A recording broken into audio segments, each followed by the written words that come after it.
One by one, the myths about mass legal immigration are being shattered. It turns out large-scale migration has not delivered significant growth in GDP per capita and has increased the strain on our capital stock, from roads and GP surgeries to housing. Net migration accounts for around 89% of the 1.34 million increase in England's housing deficit in the last 10 years. Migrants from the Middle East, North Africa and Turkey, aged 25 to 64, are almost twice as likely to be economically inactive as someone born in the UK. This is according to a new report from the Centre for Policy Studies. A signatory of this report is former Immigration Minister Robert Jenrick, who joined me earlier. In the studio by former Immigration Minister Robert Jenrick. Robert, thank you very much for joining us today. Has the myth that mass immigration is good for our economy now been shattered? Well, I hope so, and that's what we set out to do in the report that we published today. The arguments around the social and cultural impact of mass migration are well rehearsed, as is the democratic one, that we have all been voting for 30 years for governments promising to control and reduce migration that only went on to do the opposite. But the last myth to be debunked was that mass migration was an unalloyed good for the economy. And in the report we've set out that that really isn't the case. And in fact, if it had been the case, then 25 years of mass migration would have left the UK an even richer country. And that is not what's happened. In fact, it's had a lot of damaging consequences on productivity, which has flatlined in recent years, on wages, which have been undercut by foreign labour, on the housing market, where the sheer numbers of people coming in have made it much more difficult for people to get on the housing ladder or to rent in big cities like London. And this is really important because winning this argument enables us to take the actions that's actually necessary to cut migration and get back to the kind of historic norms that we want to see. So are you now trying to make the case that mass immigration of this scale makes us all poorer? Absolutely.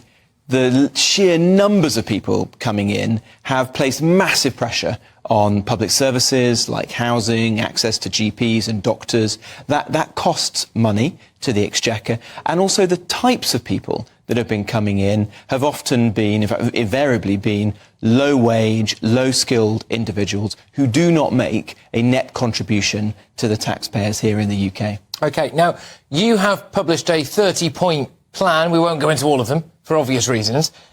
One of these points, I believe, is to split the Home Office into two. Could you explain that for us? Yeah, so I think the time has come to break up the Home Office. This is an organisation which just isn't working. You can see that day in, day out with stories of failures and incompetence. And I think part of that is the structure and the culture of the Home Office. So what I'm proposing is that we break it in two, that we have a department that handles national security and policing, and then we create an entirely new department for border security and immigration control. And there we try to create and instill a new culture, which is not focused on mopping up the consequences, but is about tackling the root causes of illegal migration, and where we are really focused on having the most robust and fair immigration system in the world. Can you just emphasise to me then what the culture is like now? I mean, you've just been inside the Home Office. So what's wrong with the culture at the moment? Well, I'd say there are two issues. One is that it's far too focused on the consequences, the symptoms of the problem, rather than on tackling them and fixing the problem in the first place. And resources are mismatched. Too much money is going on hotels for illegal migrants, too little on stopping the boats in the first place and tackling the issue upstream.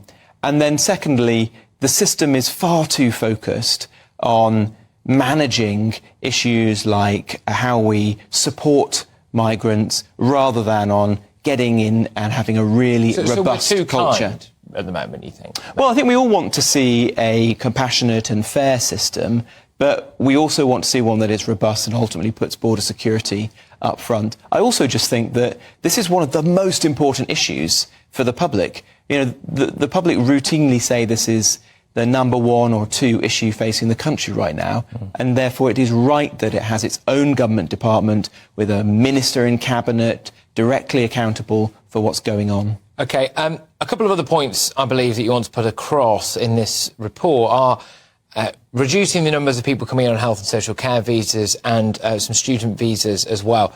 The argument against that would be, well, who is going to look after us if we're all in care homes, and our universities going to fold? Well, look, there's trade-offs in whatever you do. But if you want to reduce the number of people coming here, then you've got to tackle some of the big drivers of immigration that we've seen in recent years. One of those is students. And what we're proposing is simply to go back to the position as it was 2 or 3 years ago when students came here, and if they wanted to stay on post-study, they had to get a graduate level job, which means a job which is paying the right kind of salary. In the last couple of years, what we've seen is a massive proliferation in students coming, paying £5,000 for a short course, often bringing their partner and dependents with them, and that really just being a backdoor to immigration and life in the UK. Some of those people go on to be Deliveroo drivers, you know, a far cry from the kind of graduate level jobs that it was envisaged. You must have been saying all of this at the time. When you were Immigration Minister, surely you must have been saying all of this at the time. And a lot of people think now the social contract's been broken, it's always have left it too late, and Rishi Sunak is not the man for the job anymore. So what was the response when you were saying this stuff? Well, it wasn't good enough. I mean, that's one of the reasons why ultimately I resigned from Cabinet, because I wasn't able to persuade the Prime Minister and the government to go as far as I wanted to reduce the numbers. We did manage to secure a significant package at the end of last year, which will reduce numbers by about 300,000 a year. But to me, that was a beginning. It wasn't an end point. What I hope we can do now with this set of very comprehensive recommendations is persuade the government to take action. This could be done immediately. The package that we've set out here could be done before the general election. You sat on this sofa, we were talking about migrant asylum seekers / people with pending visa applications and the crime stats and how difficult it was to get a hold of that. As you know, we've been trying to do our best here at GB News to get some of that information. It's not forthcoming. I believe that you were looking to get a change in the law. I know our viewers and listeners will be keen to know what you're up to with that.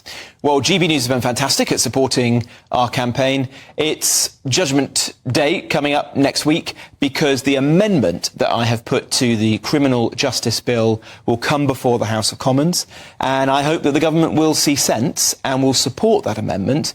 And that would mean that they are then obligated in law to publish on an annual basis those stats. And we can then all see what the impact of migration is on crime and sentencing in this country. And that's just one way in which we can have a more rational and transparent debate about the true consequences of migration. So that's one to watch for next week then, isn't it? I've got to ask you, Natalie Elphicke, that was a bit of a shock to a lot of people. I also think quite a shock to a lot of people in the Labour Party as well, that the MP for Dover and Deal has decided to switch to Labour, despite saying she will also stand down at the next election anyway. I believe that does make her the first Labour member of the ERG. What do you make of Natalie Elphicke's shock switch to the Labour Party?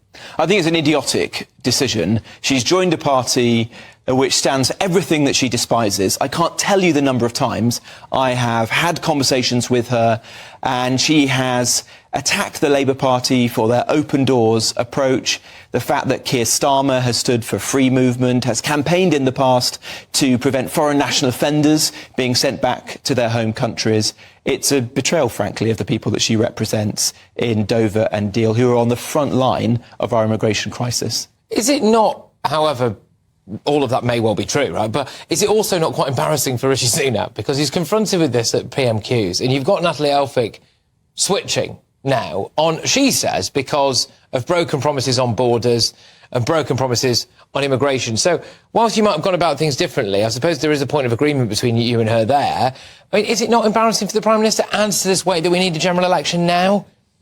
Well, Natalie's joined a party that will do precisely the opposite of what she's campaigned on throughout her time in Parliament. What I want the Prime Minister to do is something very different, which is to strengthen our borders, not open them up as Keir Starmer would do. I want to ensure that the Rwanda policy actually works. And as you know, I feel that we've opted for a weak version of that. But today, I'm giving the Prime Minister a set of recommendations which would enable him to begin to restore trust in our legal migration system. That template is there for him. I hope that he will use the precious time that we've got now in office before the general election, and that will help to persuade some of those people who, for example, are voting Reform or who are unsure whether to support us, that the party really cares about this central issue.